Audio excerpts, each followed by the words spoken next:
இது வந்து கிரி AC one பண்ணால் F2 F3 இந்த எரர் தான் காட்டுது.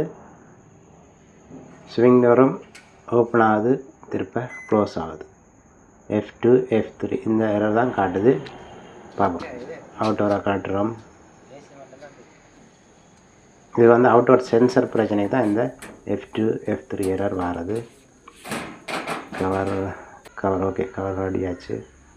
ரைட், சொன்ன மாதிரி F2 சென்சர் வயர் வந்து எலியோ அணிலோ டிஸ்கனெக்ட் பண்ணியிருக்கு.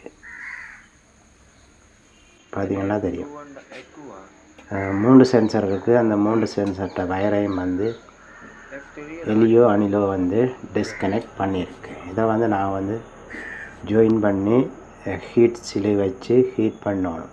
ஹீட் பண்ணிவிட்டு நாங்கள் இதை வந்து ஒன் பண்ணணும். ஏன்னு சொன்னால், பொதுவாக இதுக்கு வந்து அதிகமான டெக்னீஷியன் செலோ டேப்பின் யூஸ் பண்ணுறத செலோ டேப் யூஸ் பண்ணலாம். ஆனாலும் அதை விட சிலீவ் போட்டு நாங்கள் வந்து ஜாயின் பண்ணோம்னு சொன்னால் எந்த பிரச்சனையுமே வந்து வராது, ஈஸியாக வந்து வேலை முடியும்.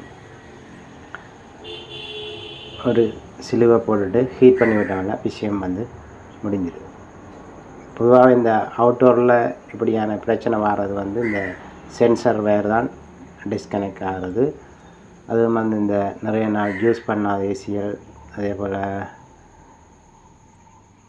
இப்படியான இடங்களில் வந்து எலியோ அணிலோ வந்து உள்ளுக்கு வந்து இறங்கி எல்லா விளையாட்டையும் வந்து காட்டிடும். அதனால் கூடுதலான ஏசிகள், இப்படியான பெரிய ஏசிகள் அவுட்டோருக்கு அணில் எலி பிரச்சனை வந்து இருக்குது. ஓகே, ஜாயின் பண்ணியாச்சு. இப்போ வந்து ஏசியை வந்து ஆன் பண்ணியாச்சு. லைட் வந்து பிளிங்க் பண்ணுது. இன்னும் வந்து அவுட்டோர் வந்து ஸ்டார்ட் ஆகலை. ஏன் ஸ்டார்ட் ஆகலைன்னு சொன்னால், நாங்கள் வந்து 27 டெம்பரேச்சரில் வச்சு ஆன் பண்ணினாங்க. திருப்ப நாங்கள் வந்து டெம்பரேச்சர் வந்து குறைச்சிருக்கிறோம். கொஞ்ச நேரத்தில் வந்து ஸ்டார்ட் ஆகும்னு நினைக்கிறேன். ஓகே,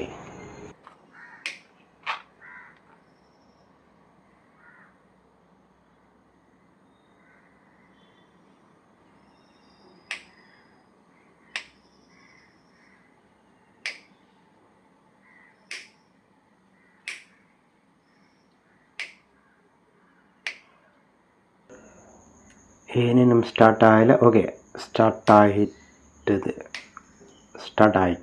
இப்போ உங்களுக்கு வந்து சவுண்ட் வந்து தெரியும். பொதுவாகவே இந்த F2 F3க்கு அவுட்டோர் உள்ள சென்சர் தான் இந்த கிரி ஏசிக்கு வந்து பிரச்சனை வந்து வாரது.